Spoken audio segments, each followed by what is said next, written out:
गोनू झा की कहानी भारतीय लोक कथाओं में प्रसिद्ध है। वे अपनी बुद्धिमानी और चतुराई के लिए जाने जाते हैं। एक बार की बात है, मिथिला के एक गांव में गोनू झा रहते थे। उनकी चतुराई के चर्चे दूर दूर तक फैले थे। उनके गांव में एक धनी पंडित रहता था जो अपनी विद्वता पर बहुत घमंड करता था। एक दिन पंडित ने गोनू झा को अपने घर बुलाया और उनसे पूछा कि गोनू झा, सुना है तुम बहुत चतुर हो। मैं देखना चाहता हूँ कि तुम मेरे एक सवाल का जवाब दे सकते हो या नहीं। गोनू झा ने कहा, पंडित जी आप पूछिए, मैं अपनी समझ के अनुसार जवाब दूंगा। पंडित ने एक बड़ा सा तरबूज मंगवाया और पूछा, बताओ इस तरबूज के अंदर कितने बीज हैं।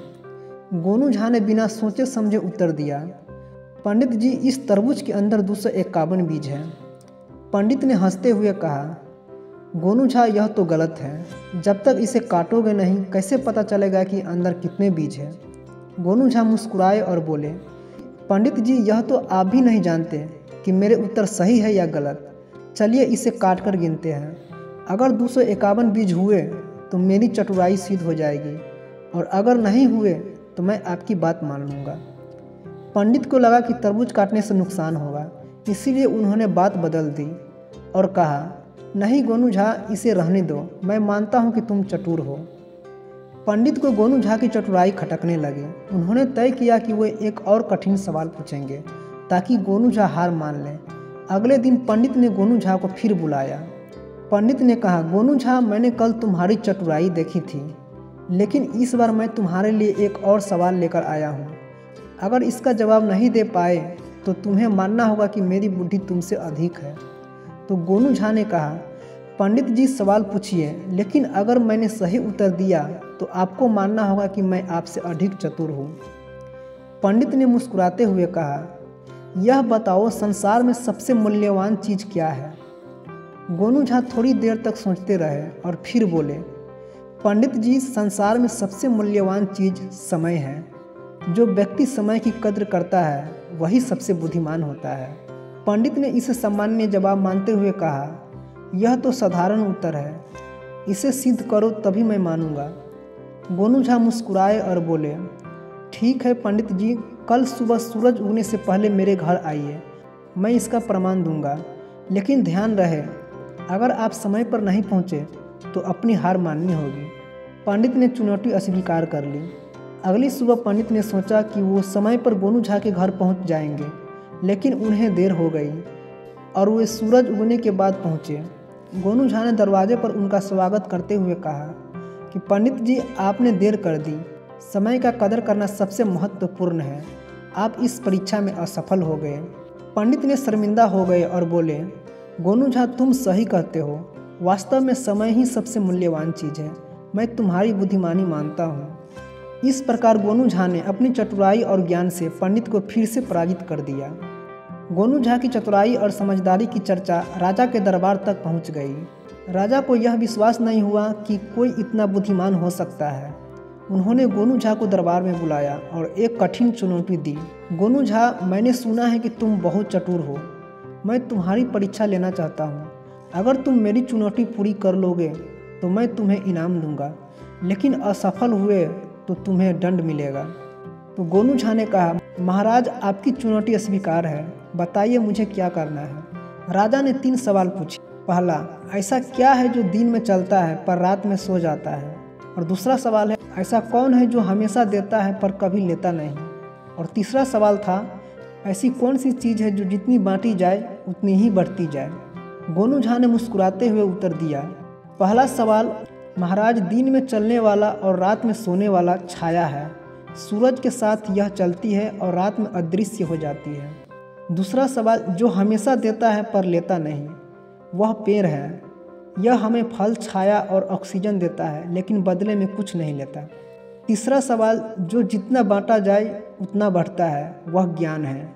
इसे जितना अधिक साझा किया जाए यह उतना ही बढ़ता है। राजा गोनू झा के उत्तर सुनकर बहुत प्रभावित हुए और बोले, गोनू झा तुम्हारी चतुराई और समझदारी को मैंने मान लिया। मैं तुम्हें इनाम देना चाहता हूँ, बोलो तुम्हें क्या चाहिए। गोनू झा ने विनम्रता से कहा, महाराज मुझे किसी इनाम की आवश्यकता नहीं, लेकिन यदि आप प्रजा के भले के लिए काम करेंगे तो वह सबसे बड़ा इनाम होगा। राजा गोनू झा की बातों से बहुत खुश हुए और उन्होंने उन्हें सम्मानित किया। गोनू झा की बुद्धिमानी और चतुराई का पता चलने के बाद कुछ लोग उन्हें हराने की योजना बनाने लगे। ऐसे ही 3 ठगों ने गोनू झा को बेवकूफ़ बनाने का षड्यंत्र रचा। वो जानते थे कि गोनू झा अक्सर बाजार से होकर गुजरते हैं, तो उन्होंने रास्ते में बैठकर अपनी योजना शुरू की।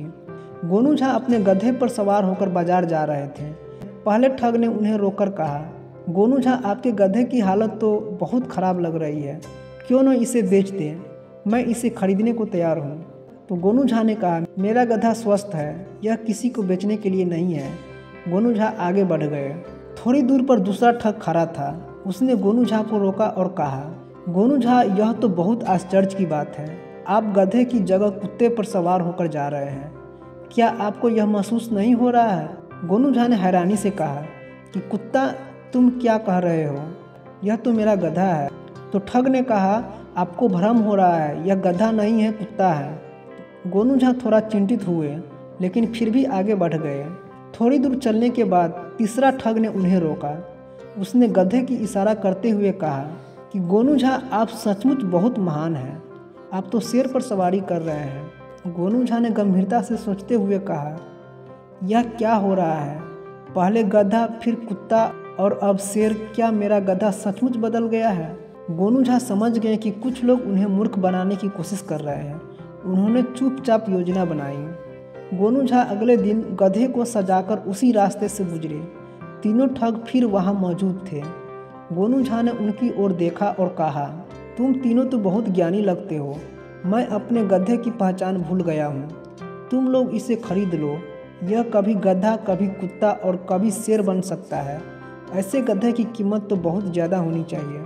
तीनों ठग लालच में आ गए और उन्होंने मोटी रकम देकर के गधा को खरीद लिया। लेकिन जैसे ही गधा उनके पास गया, वह सीधा गधा ही निकला। गोनू झा ने जाते जाते कहा, जो लोग दूसरों को मूर्ख समझते हैं, वे अक्सर खुद मूर्ख बन जाते हैं। अब इसे गधे के साथ खुश रहो। तो दोस्तों, तीनों ठग शर्मिंदा होकर आपस झगड़ने लगे और गोनू झा मुस्कुराते हुए अपने घर चले गए। तो आप लोगों का ये कहानी कैसी लगी? तो आप लोगों का अगर कहानी अच्छा लगा तो कमेंट में आप लोग ज़रूर बताइएगा और वीडियो को लाइक ज़रूर कीजिएगा और चैनल को सब्सक्राइब ज़रूर कीजिए, क्योंकि हम इसी तरह वीडियो लाते रहते हैं कि कुछ आप लोगों का हमारी वीडियो से कुछ सीख मिले। तो आप लोग चैनल को सब्सक्राइब ज़रूर कर दीजिएगा। तो फिर मिलते एक नेक्स्ट स्टोरी के साथ, तब तक के लिए आप सभी को धन्यवाद।